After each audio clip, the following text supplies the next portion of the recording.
जो फ्रांस की जनसंख्या धीरे धीरे बढ़ती गई।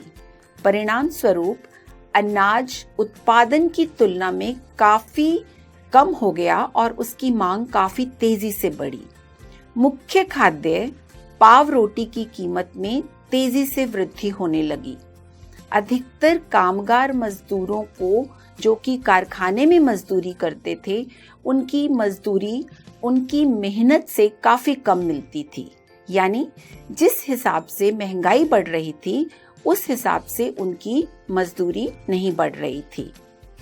अब हम फ्रांसीसी समाज में उभरते मध्य वर्ग की बात करेंगे। पहले भी कर बढ़ने एवं अकाल के समय किसान और मजदूर विद्रोह कर चुके थे, परंतु उनके पास सामाजिक एवं आर्थिक व्यवस्था में बुनियादी बदलाव लाने के लिए साधन एवं कार्यक्रम नहीं थे। यह जिम्मेदारी तीसरे एस्टेट के उस समूह ने उठाई जो समृद्ध और शिक्षित होकर नए विचारों के संपर्क में आ चुके थे।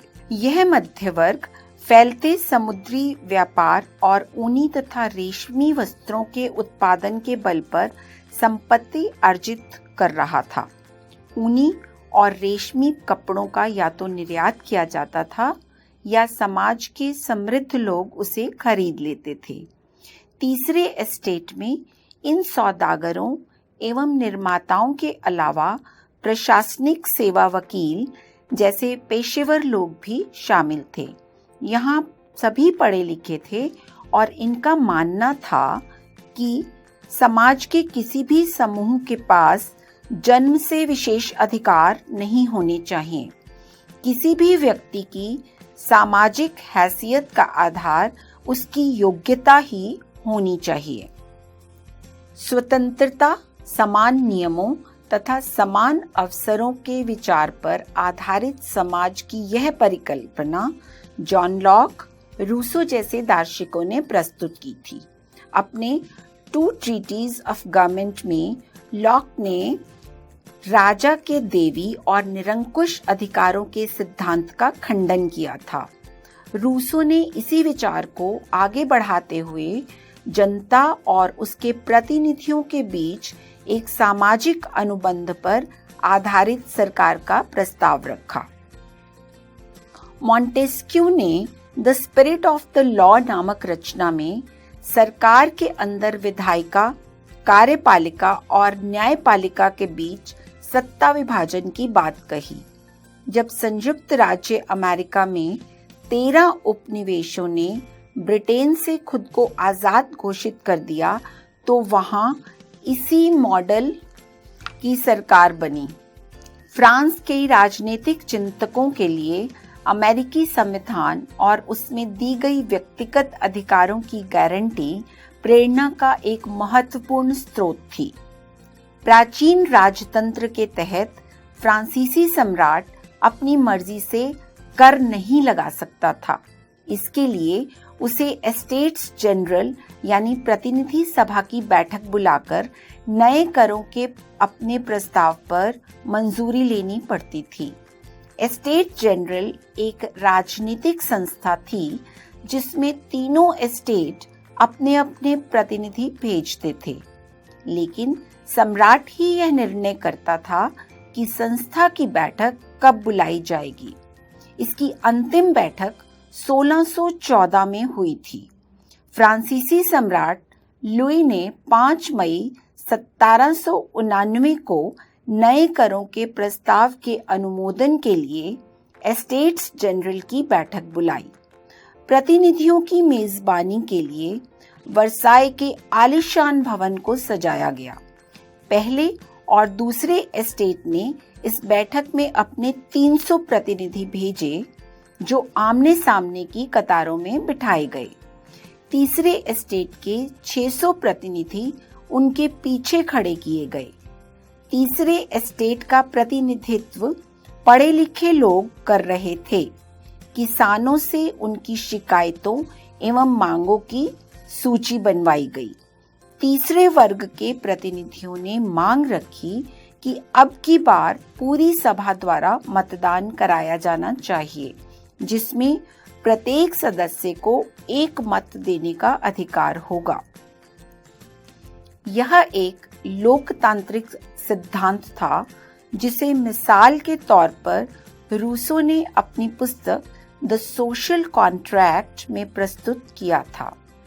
जब सम्राट ने इस प्रस्ताव को अस्वीकार कर दिया तो तीसरे एस्टेट के प्रतिनिधि विरोध जताते हुए सभा से बाहर चले गए।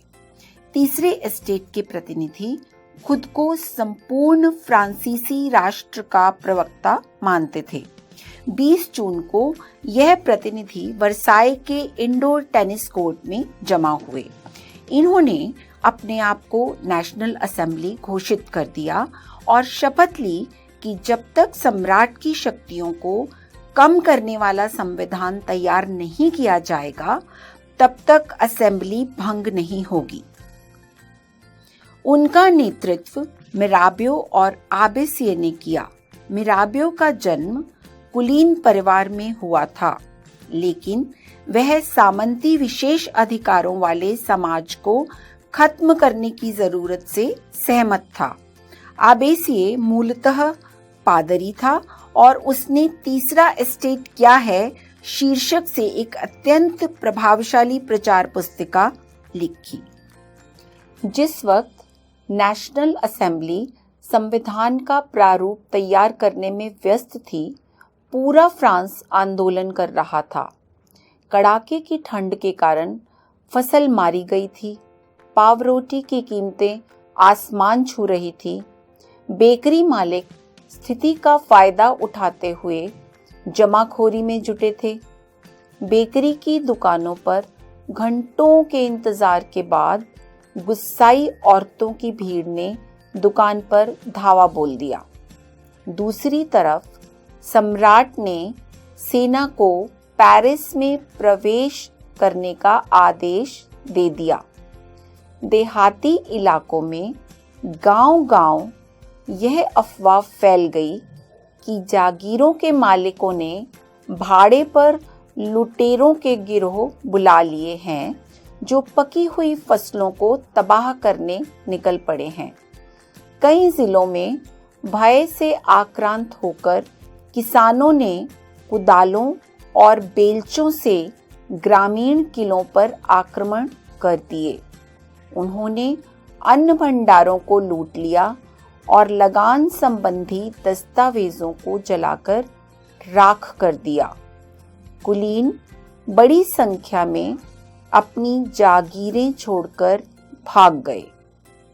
अपनी विद्रोही प्रजा की शक्ति का अनुमान करके लुई ने नेशनल असेंबली को मान्यता दे दी और यह भी मान लिया कि उसकी सत्ता पर अब से संविधान का अंकुश होगा।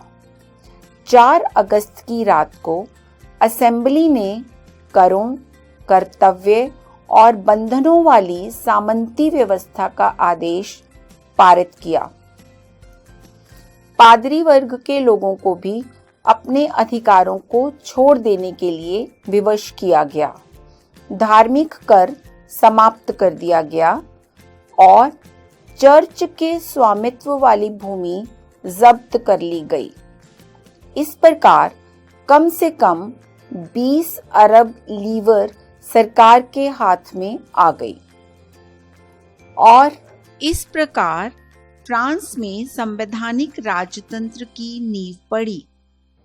नेशनल असेंबली ने 1791 में संविधान का प्रारूप पूरा कर लिया। इसका मुख्य उद्देश्य था सम्राट की शक्तियों को सीमित करना।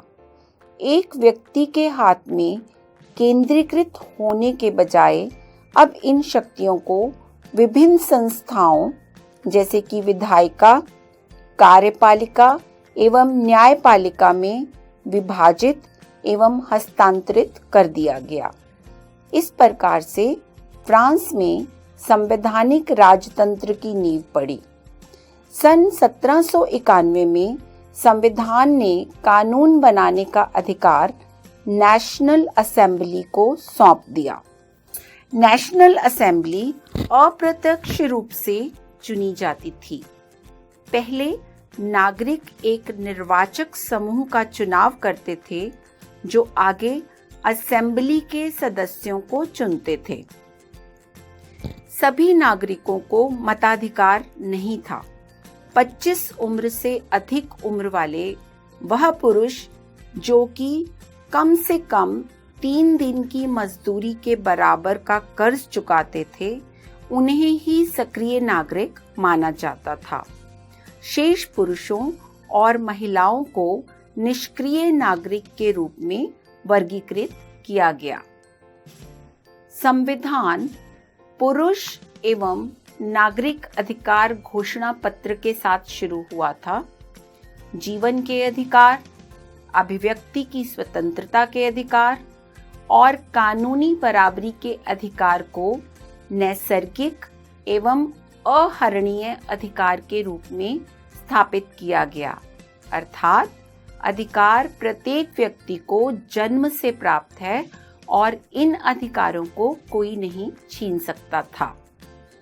18वीं सदी में ज्यादातर स्त्री पुरुष पढ़े लिखे नहीं थे, इसलिए महत्वपूर्ण विचारों का प्रचार करने के लिए छपे हुए शब्दों के बजाय अक्सर आकृतियां एवं प्रतीकों का प्रयोग किया जाता था।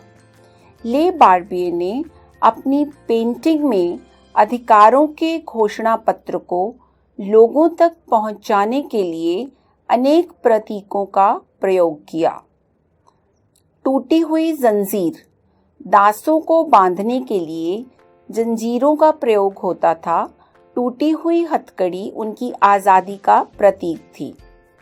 छड़ों का बर्छीदार गट्ठर, अकेली छड़ को आसानी से तोड़ा जा सकता है पर पूरे गट्ठर को नहीं, एकता में ही बल है। त्रिभुज के अंदर रोशनी बिखेरती आंख, सर्वदर्शी आंख ज्ञान का प्रतीक है। सूर्य की किरण अज्ञान रूपी अंधेरे को मिटा देगी। राजदंड, शाही सत्ता का प्रतीक। अपनी पूंछ मुंह में लिए सांप, सनातनता का प्रतीक। अंगूठी का और कोई छोर नहीं होता। लाल फ्राइजियन टोपी, दासों द्वारा स्वतंत्र होने के बाद पहनी जाने वाली टोपी। नीला, सफेद, लाल फ्रांस के राष्ट्रीय रंग। बैनों वाली स्त्री, कानून का मानवीय रूप। विधिपट, कानून सबके लिए समान है, उसकी नजर में सब बराबर हैं। आइए अब इस चित्र को देखते हैं। इस चित्र में हमें जीविका संकट चक्र को पूरा करना है। चित्र में दिए रिक्त स्थानों को हमें सही शब्द चुनकर भरना है। जीविका संकट चक्र ऐसी चरम स्थिति है जब जीवित रहने के न्यूनतम साधन भी खतरे में पड़ने लगते हैं। तो चलिए करके देखते हैं।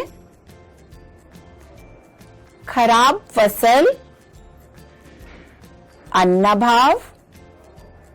अन्नभाव हुआ तो खाद्य पदार्थों की कीमत बढ़ती गई। अब गरीब गुरबा पावरोटी नहीं खरीद पाएंगे। इसके कारण कमजोर शरीर और खाद्य दंगे। कमजोर शरीर से बीमारियां और महामारी तथा फिर मृतकों की संख्या में वृद्धि। इसी तरह से खाद्य दंगों से भी मृतकों की संख्या में वृद्धि। तो इस तरह हमने इस जीविका संकट चक्र को पूरा किया।